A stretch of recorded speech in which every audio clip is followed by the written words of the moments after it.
Thank you very much. I know this is the conclusion of 3 days of fruitful and constructive dialogue on oceans and the building of a new framework for maritime prosperity. I've just been leafing through the booklet, and it's astonishing the range of topics you've covered: conservation to climate change to humanitarian assistance and infrastructure.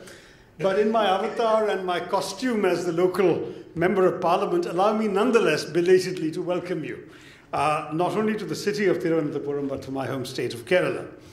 This is a land of 44 rivers, a region whose very history and heritage have been influenced, if not shaped, by the seas and by the world of opportunity, economic as well as cultural and political, that international waters and commerce have brought with it over centuries from time immemorial in Kerala.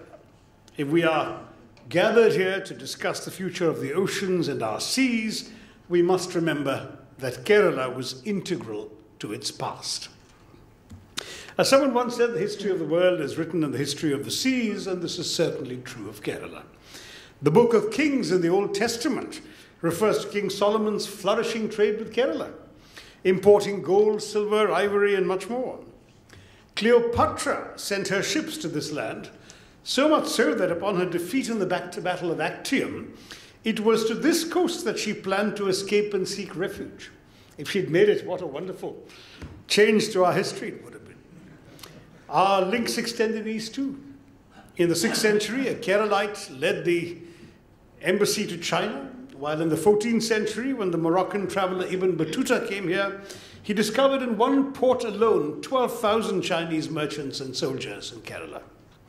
Arabs, Jews, and Christians were all embraced by the state, enriching the land not only with culture, ideas, and a world of experience, but also leading trade and commerce across the seas. It's no surprise then that the oceans remain even today a source of livelihood and economic sustenance globally for over 3 billion people. They are a potential market of 3 trillion, directly or indirectly employing some 200 million. There is great opportunity in the oceans, but precisely for this very reason, the challenges we face are also grave. And while we concern ourselves with sustainability and conservation, we cannot turn our eyes away from the very fact that in India today, millions of people depend on coastal biodiversity one way or another, and that some of these are amongst the most vulnerable communities in the country. Their future must be part of the discussions, any discussions on the future of the oceans. Take, for instance, the fishermen of Kerala. Fishing is the primary activity, engaging 800,000 poor fisherfolk from 222 fishing villages in this state, for whom open access fishing is critical to their everyday survival. These communities, in turn, provide food security to over 30 million people in the state alone, dependent for protein on affordable varieties of fish like the sardine and the mackerel. Thank you. Over the years, fishing in the state has seen a shift from the traditional labor-intensive techniques to mechanized labor-saving trawlers and subsequently towards highly capital-intensive methods. This has, as one leftist report put it, resulted in chaos as the real fishers, I'm quoting here, become wage earners, thereby changing the very structure of the fishery industry into petty capitalistic composition, with owners of the mechanized system getting the major share of the catch, unquote. Now, the annual trawling ban designed to conserve rapidly depleting fish stock, which the government of India imposes, which is a necessary measure, has also created large-scale unemployment and misery in the coastal belt. During the ban, communities do not have alternative employment and lack requisite skills to seek other vocations.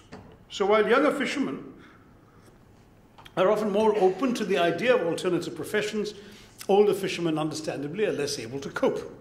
In desperation, as fish stocks in nearby waters are depleted, they sail deeper and deeper into the ocean, often landing in trouble, as the recent incidents around the capture of Indian fishermen by Sri Lankan authorities and even by the British in Diego Garcia have illustrated.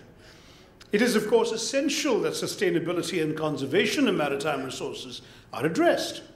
But it's also a reality, and I can say this as someone who interacts directly with fishermen on a regular basis, because they're my voters, is that vulnerable communities cannot be forgotten in the formulation of maritime policy.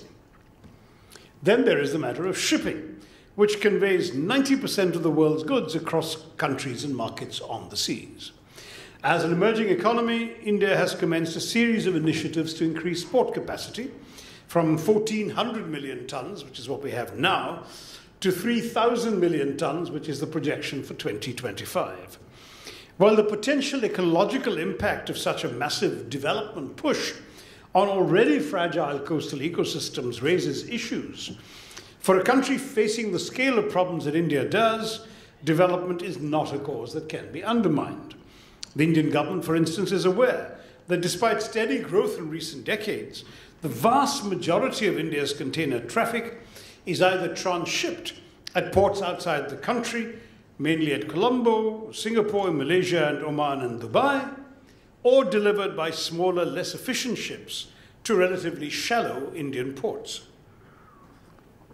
India still has no major all-weather deep-water port near international sea lanes to process large mainline container vessels.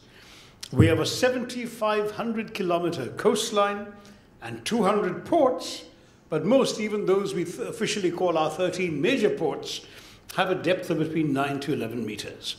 In the top 30 ports in the world, there isn't a single Indian name. Some of this has been the result of our own lack of vision, as obsolete cabotage rules, for example, demonstrate with their rigid regulation of transshipment. Under existing laws, whether it's an Indian merchant moving goods from one port to another in the country, or an international container headed for another Indian port, these can only be done under the Indian flag. Preference is always given to Indian flag ships over cargo and foreign ships, and these latter are allowed only when no Indian vessel might be available. It's no surprise then that Colombo in Sri Lanka transships more Indian goods than all of India's own ports combined. In 2014-15, 50% of all of India's foreign transshipment came through Colombo. Indeed, according to our own shipping ministry figures, the volume of goods moving through Colombo nearly doubled from 625,000 20-foot equivalent units, TEUs, in 2013-14 to almost 1.2 million TEUs in 2014-15. Now, this, of course, accounts also for about 45% of Colombo's overall port traffic. And there are serious geopolitical implications. For example, India prohibits Chinese firms from investing in our ports. I gather Prime Minister Modi has lifted that or is lifting that restriction. But in effect, it condones the transshipment of the lion's share of our cargo via a Chinese-operated port in Colombo. In effect, our economy helps pay for ports abroad, while our exports remain uncompetitive and our imports are expensive. The Indian economy will remain less competitive compared to those of China, Singapore, and Malaysia until we have a domestic deep-water transshipment terminal. That's one of the reasons I offered the most pragmatic and immediate answer to this from this vantage point, and that is a place called Vizhinjam, which is a port development project right here, just about a few kilometers south of where we're meeting. Vizhinjam's geographical location is uniquely close to shipping routes between Asia and Europe. The key Suez-Malacca shipping lane runs 10 nautical miles away, much closer than to any other Indian port, for instance, and as close as Colombo. And with changing technology, ships of over 18,000 TEUs, which are, I'm told, I'm not an expert, but I'm told those are the future of sea cargo because they involve lower costs per container shipped. But bigger ships require bigger ports. And typically a vessel greater than 10,000 TEUs in size requires water depth greater than 14 meters, which we can't offer anywhere else in India. And that's artificially created through costly dredging in most transshipment hubs around the globe. Vizhinjam, on the other hand, has a natural undredged draft of 24 meters, perfect for all conceivable mother vessels. Ships of 20,000 TEU or more can easily berth there from day one.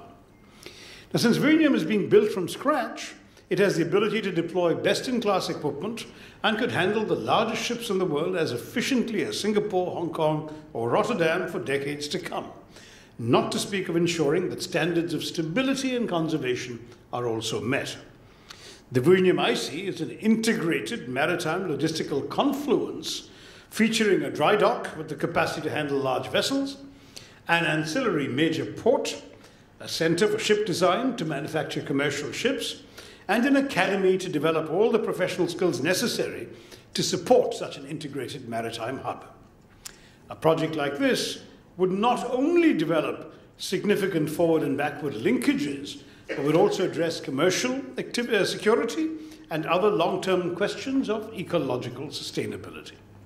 Now, obviously, there are challenges of port traffic management, non-uniform tariff structure here, issues of connectivity to the hinterland, not to speak of India's perennially delayed environmental clearances. But there's also nothing to suggest that these can't be addressed. To begin with, Virunium is being developed in partnership with a private company, Adani Ports, on a design, build, finance, operate and transfer formula.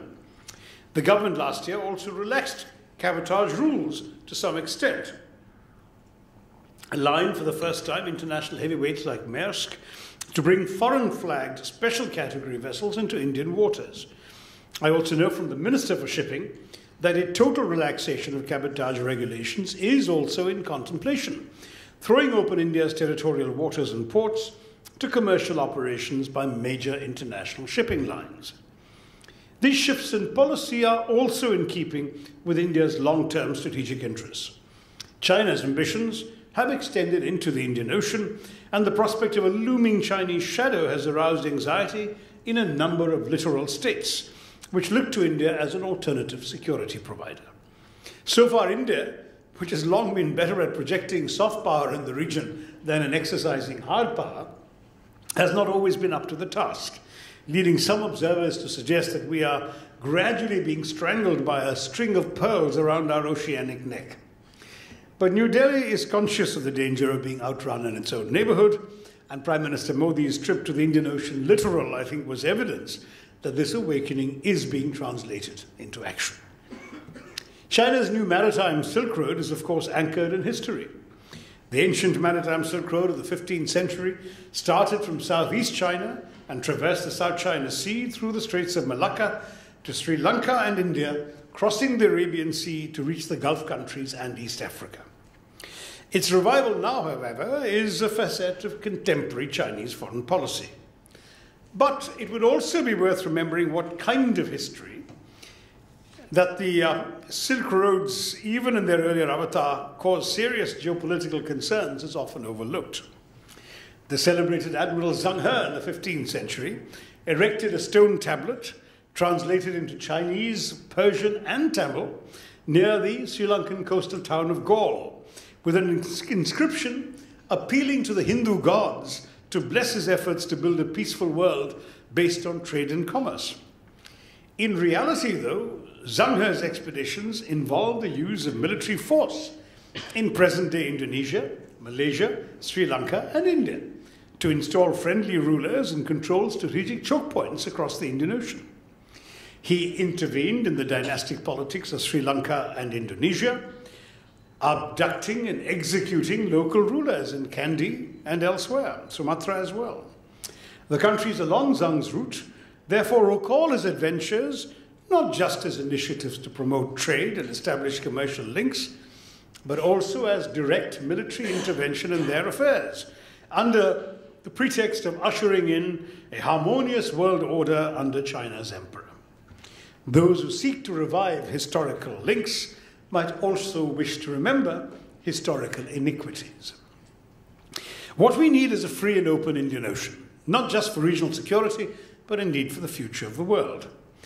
The American writer Robert Kaplan's premise in his 2010 book, Monsoon, is that the Indian Ocean from the Horn of Africa to Indonesia may comprise, and I quote him here, a map as iconic to the new century as Europe was to the last one. Indeed, to him, the Indian Ocean is the essential place, quote unquote, to contemplate the future of US power. Perhaps that's what President Obama was doing when he flew from India to Indonesia and contemplated the vastness beneath. And no doubt we should welcome President Trump to do exactly that before too long.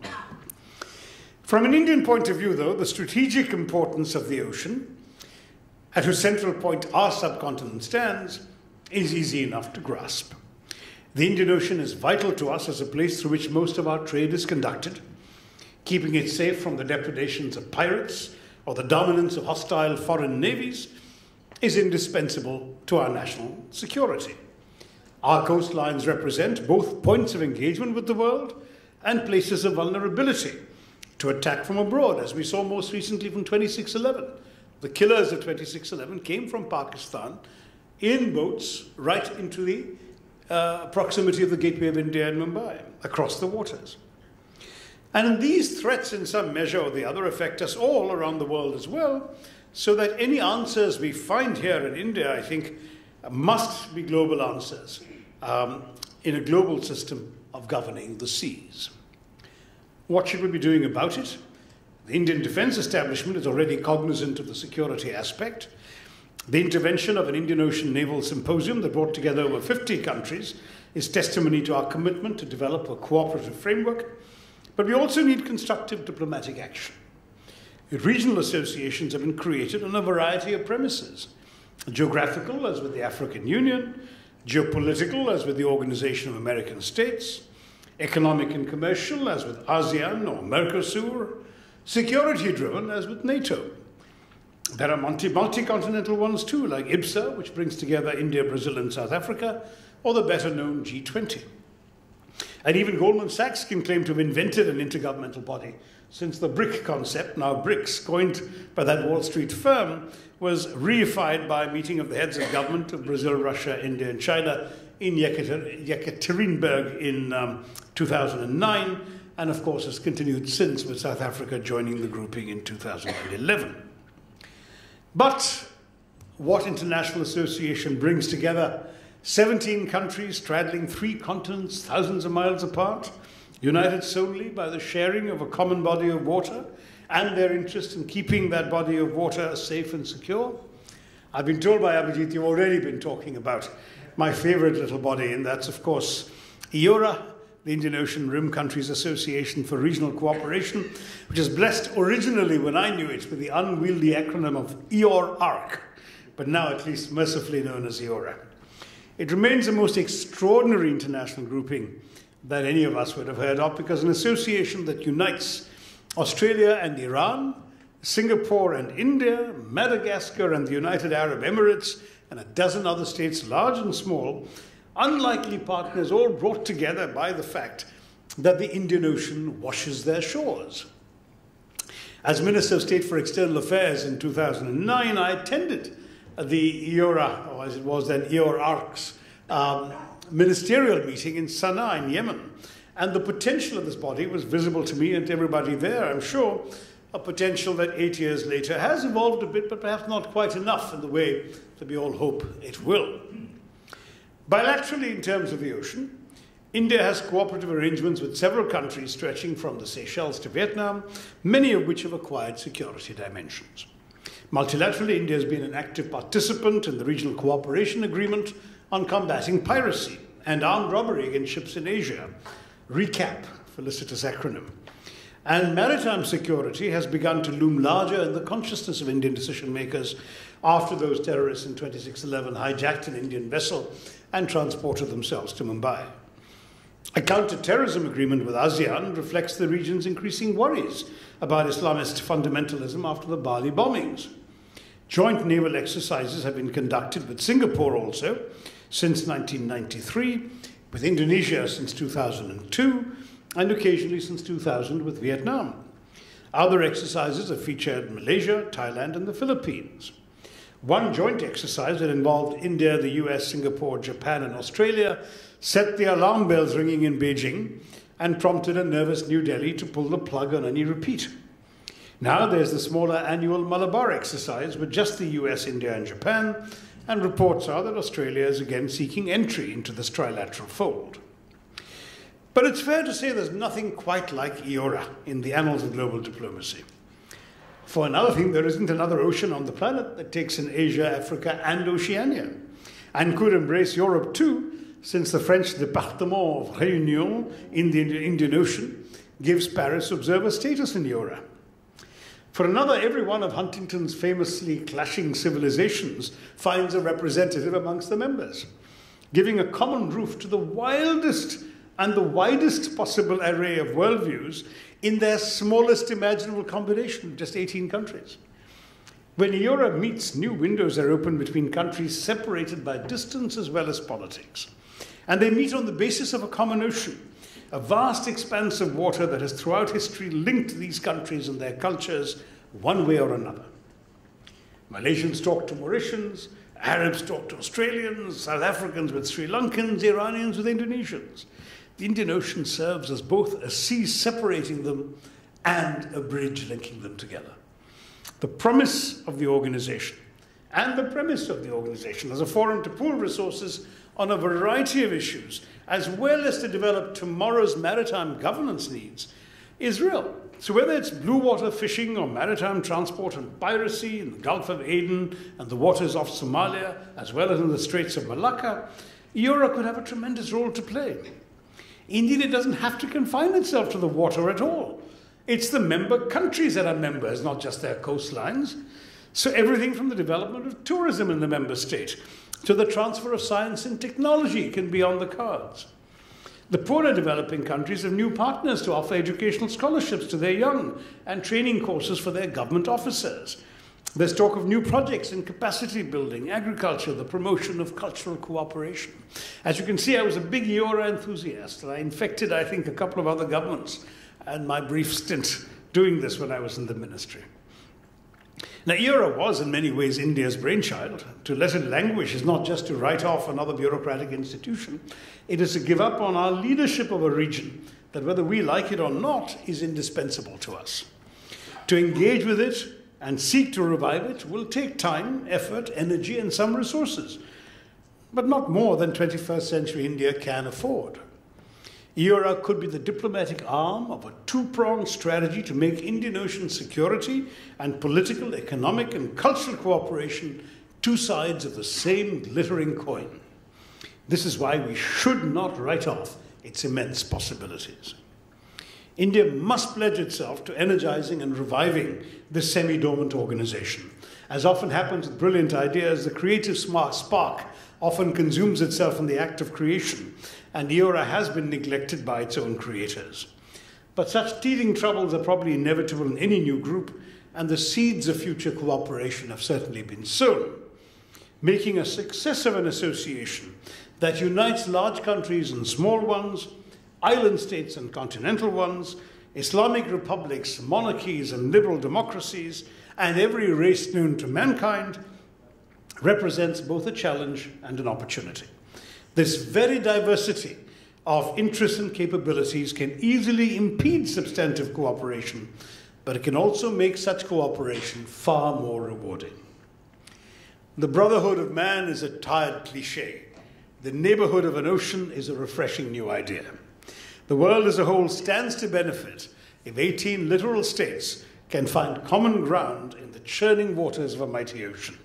And as India develops its own coastline, it must also remember this grand project. I hope your deliberations so far have been satisfying, but that you've still found time to sample some of the natural beauty of the coastline here. If not, there's still time to do so. And in any case, I wish you a very successful conclusion to this conference. And bonne continuation, as they say in French. Jai Hind. Thank you.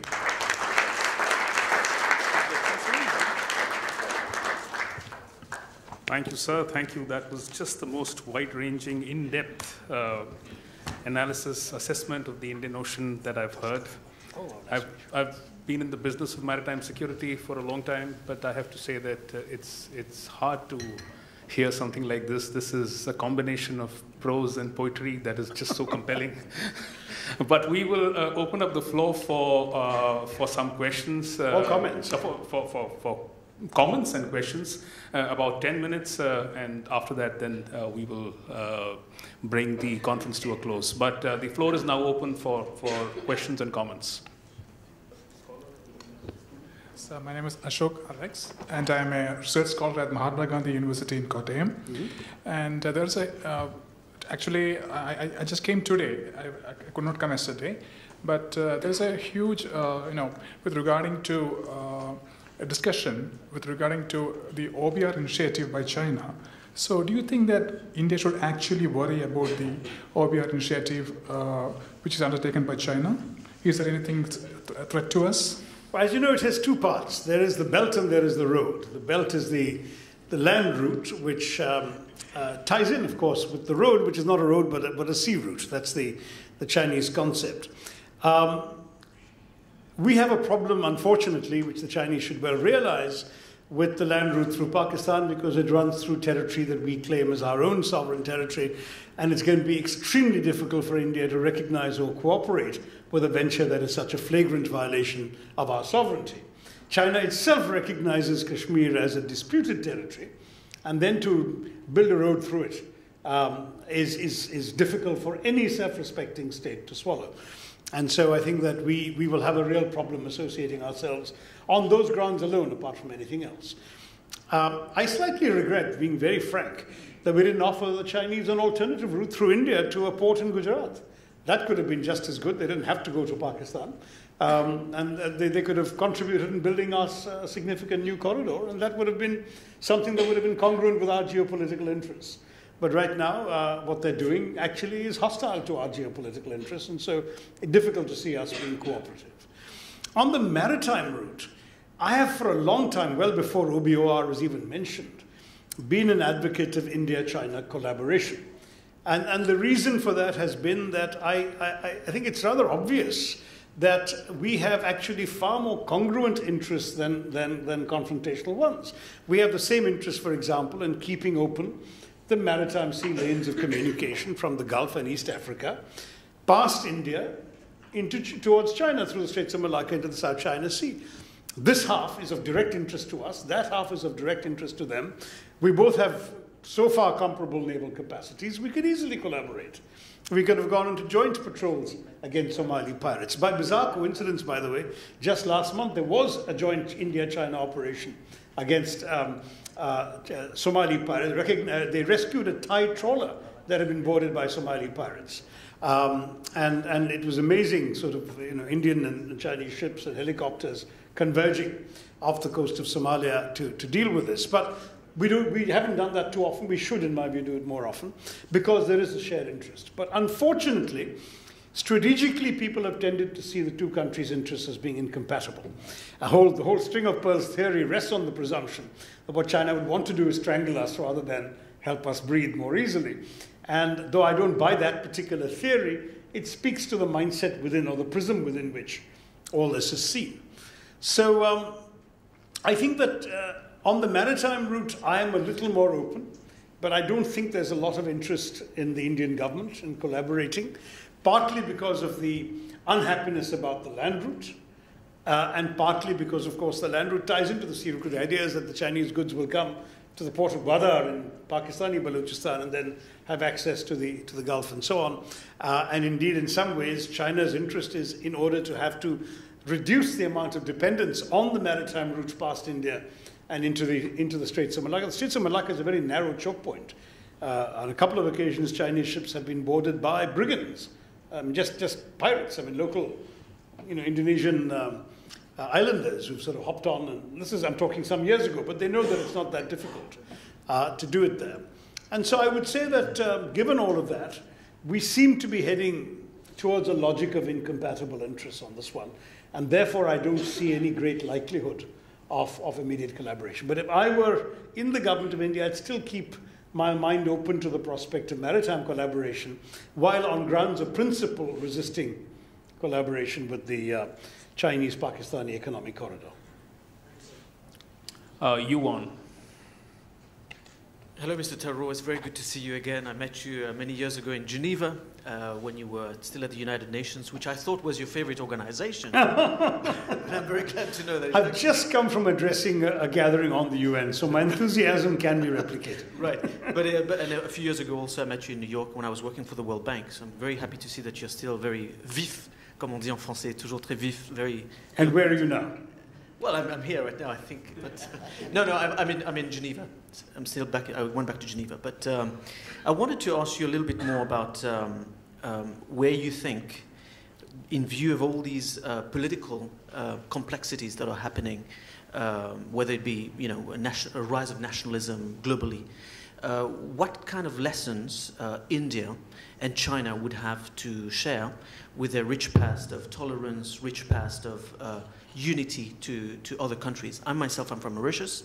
I'm very concerned that the Indian Ocean is being depleted every day of its natural resources. I'm also very concerned that maybe somewhere, somehow, big emerging powers would pull out of the climate agreements. So I'd be very curious to know what you think, because I just read also the History of Homo Sapiens by Yuval Harari. It seems to me, at least, but maybe correct me if I'm wrong, that Mr. Hongze was not such a bad guy after all.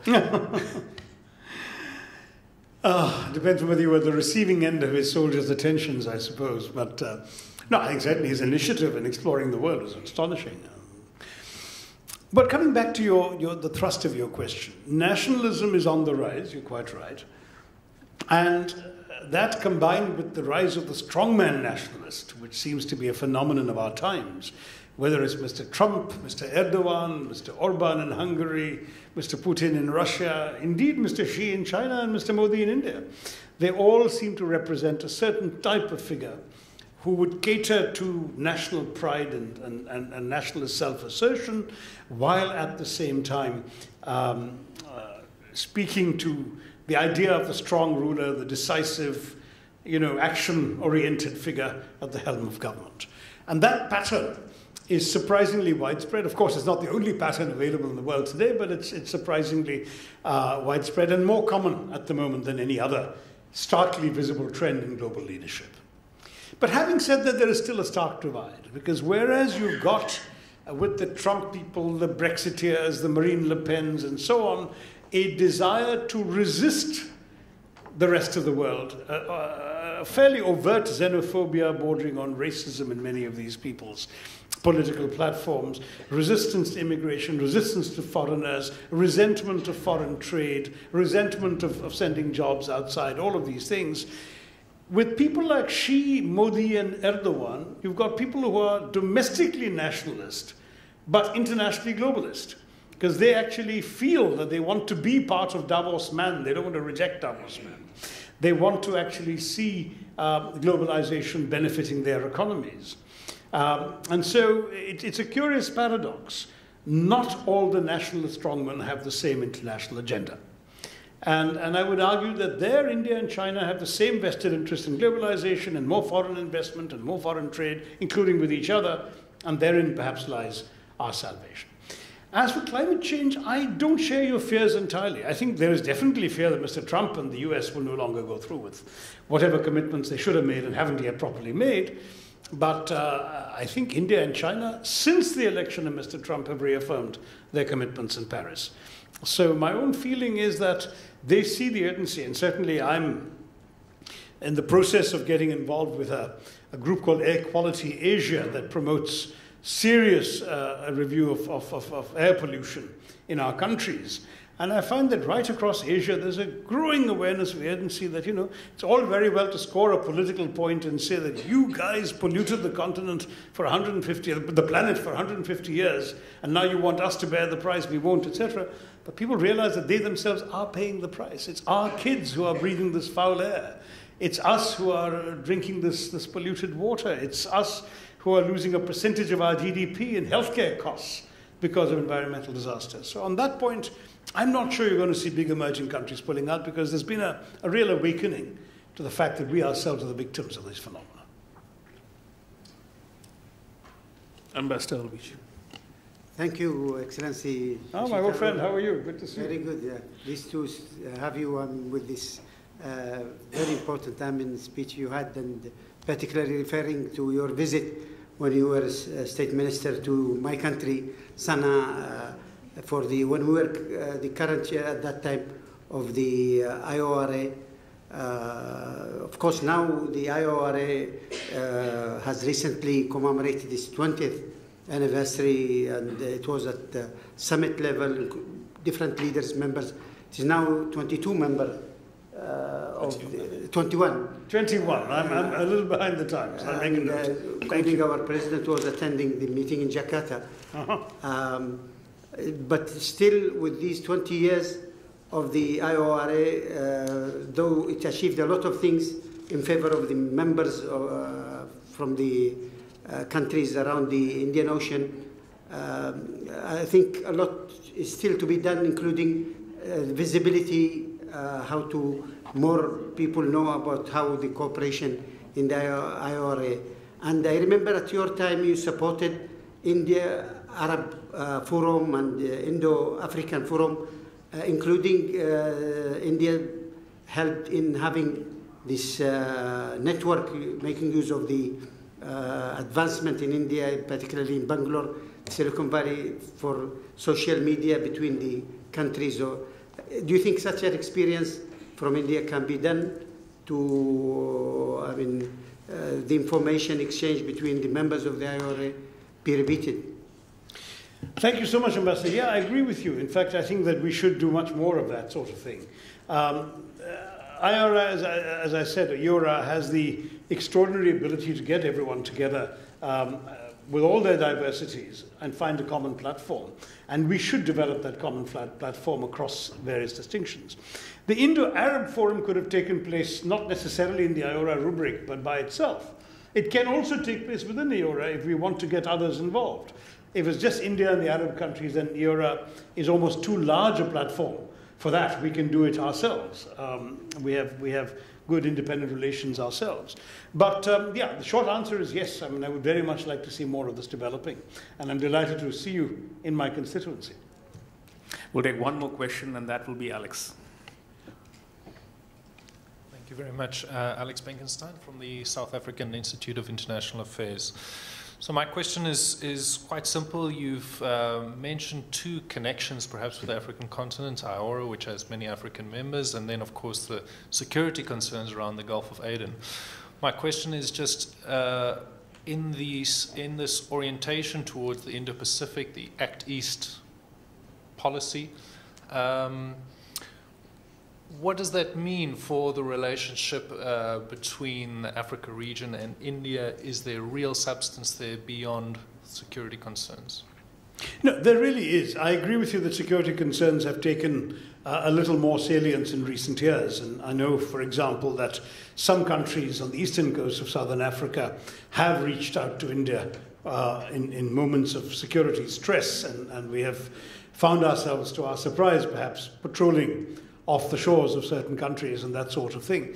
But that's, to my mind, fine. And while we're focused on that, it's never been the most important aspect of our relations to these countries. First of all, there is obviously an affinity because in so many countries there's been a historic Indian connection with Indian migrant labor. Many cases people have stayed on, become citizens, become part of the political process and the decision-making process in many of these countries. Second, the commercial imperative has meant that there are Indian businesses in many of these places. In fact, I'm told the world's largest flower grower is an Indian in the Horn of Africa who grows flowers in Ethiopia and sends them off to Europe. A bizarre thing, but it's a business that might not have existed 20 years ago, where that has come in from India to do this. Third is indeed the prospects of food security, because Africa still has larger tracts of arable land on which India can grow crops with African collaboration, but in order to import the crops into India, as our population keeps growing, in 2022 we'll overtake China to become the world's most populous country, and clearly demand will outstrip supply. So food security becomes an extra dimension as well. And then, of course, there is the old, colonial, anti-colonial solidarity that India felt has translated itself into significant assistance programs and technical cooperation programs. China dwarfs us in terms of their investable surpluses, but we do give significant loans at absurdly peppercorn rates of interest, 0.25% and so on, which doesn't even cover the cost of administering the loans. The two India-Africa Forum summits have resulted, initially I would agree, in more ambitious pronouncements than tangible action. Some of the ambitious pronouncements are being realistically scaled back. For example, there was, as many of you know about this, a proposal to set up something like 55 joint Indian-African institutes, one in every capital practically. And it was always absurd. Many of the capitals weren't able to absorb such an institute or provide the conditions for it, nor was India necessarily able to expend itself to the point of setting up 55 of these. So they might now be scaled back to 5 or 6, but those 5 or 6 will be up and running. 1 or 2 are almost already done, and they would be means of enshrining India-Africa collaboration. The Pan-African Fiber and Satellite Network, which India set up, is still in many cases the only way in which a head of state from one African country can call his next door neighbor without routing the call through Paris and London. That's an Indian contribution to African connectivity, which is something that shows, and it's obviously not a commercial thing. India doesn't make anything, it only spends money on that process. So all of these things suggest to me that the connections are deep and can be deeper. Yes, you're right that security has become very visible as an important consideration, but it's certainly not the only motive, and I would argue not even the most important of the list of motives I've just given you for strong Indo-African collaboration. Thank you, sir. Thank you so much.